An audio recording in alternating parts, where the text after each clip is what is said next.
și să facem și alte scene. Și pentru scenele, dacă tot Iasmina sau nu, cum ați construit scenele astea?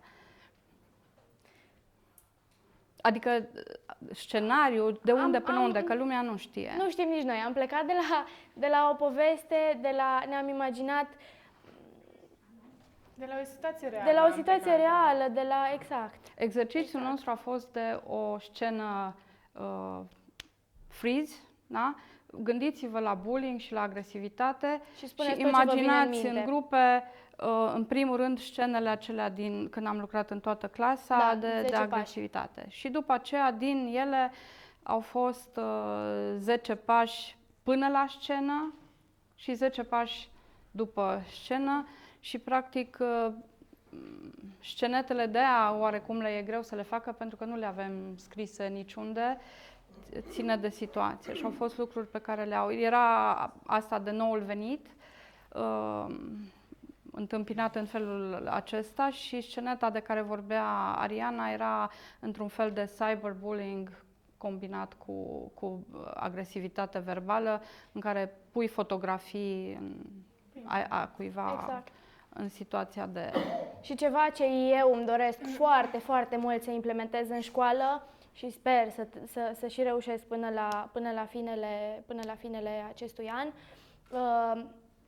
În opinia mea, profesorii trebuie să fie puțin mai bine instruiți și să aibă o implicare puțin mai amplă asupra ceea ce se întâmplă și îmi doresc să facem o scenă de teatru forum strict pentru profesori. Încă n-am fost eu destul de curajoasă să o facem, glumesc puțin, să facem o scenă în cancelarie și să vedem ce se întâmplă, că suntem toți curioși, dar presupun că o să... Am avea multe de povestit, dacă vreți să-i... Un sfat mi-aș permite pentru voi, a fost foarte reală și foarte bine jucată scena, doar că eu cred că opresorul, respectiv agresorul, el nu se schimbă pe alb, pentru că altfel n-am mai avea o situație de opresiune dacă n-ar exista opresorul. Eu cred că situația se poate schimba dacă se acționează asupra aliaților opresorului, respectiv agresorului, și asupra persoanelor care n-au avut nimic de spus. Exact.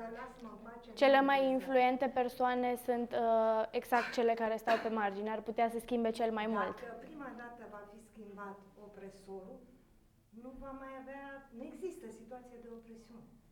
Cred că opresorul joacă până la capăt rolul de opresor. Doar că nemai având susținerea colegului și eu știu, intrând în conflict cu cei care, de fapt, nu acceptă o situație de opresiune, chiar dacă nu li se întâmplă lor, el ușor va ceda. Și nu va mai exista din cauza asta o opresiune.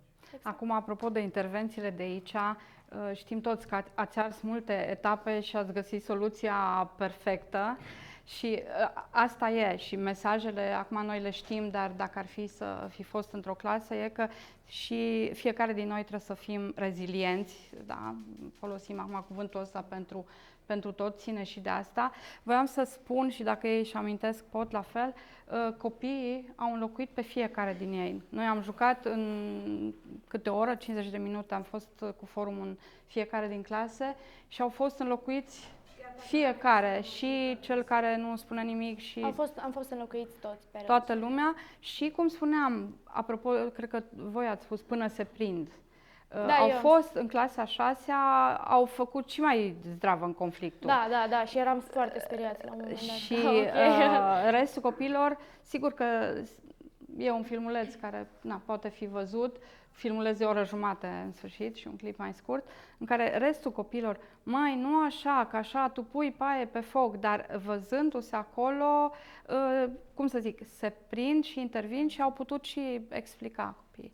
Cred eu că vreau să spun Lavinia e că voi, pe lângă a aștepta ca profesorii să înțeleagă, să exprime, să fie mai aplicați, ați putea să înțelegeți și să faceți pe ceilalți colegi ai voștri să înțeleagă că asocierea cu agresorii sau neasocierea cu agresorii ar putea putea să reducă din rău pe care putem să-l facem colegilor. Da, tolerarea. Și că Acum, da. important ar fi că atunci când vedem că cineva este șmecher, agresând, făcând bâză și popular făcând chestia asta, să îl ignorăm sau să nu mai fim grupul, uite, Acum, noi ca instrument, Teatrul Forumului e doar o oglindă. Doar. E o oglindă și nu intervine cu, să zicem, mult discurs. Minus, și cu asta ne oprim, minus eu, mi-am dat seama urmărind filmările că n-am reușit să scot un clip de 2 minute în care să nu fiu, pentru că ai tendința asta să explici tot timpul. Teatrul Forum e, dacă îl face Victor Dragoș de la Basca, de exemplu, în afară de action și image, nu o să-l auziți deloc, pentru că pui oglinda și lași ca acea mică comunitate în care lucrezi să intervină repetat până se văd toate situațiile, unele mai bune, altele mai potrivite, altele mai nepotrivite, dar se prind și sigur că discuția o faci după momentul ăsta. Așa e.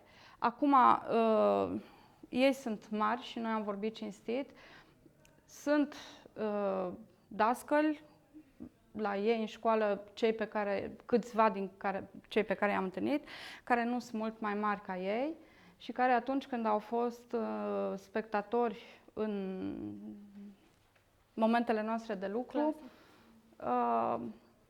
eu n-am putut să fac diferența în nicio direcție între copii și ei, including chestii de agresiune și altceva. Dar da, nu suntem antrenați ca profesori și atunci ne prefacem că nu există. Da, mulțumim! Bun, mulțumim tare mult!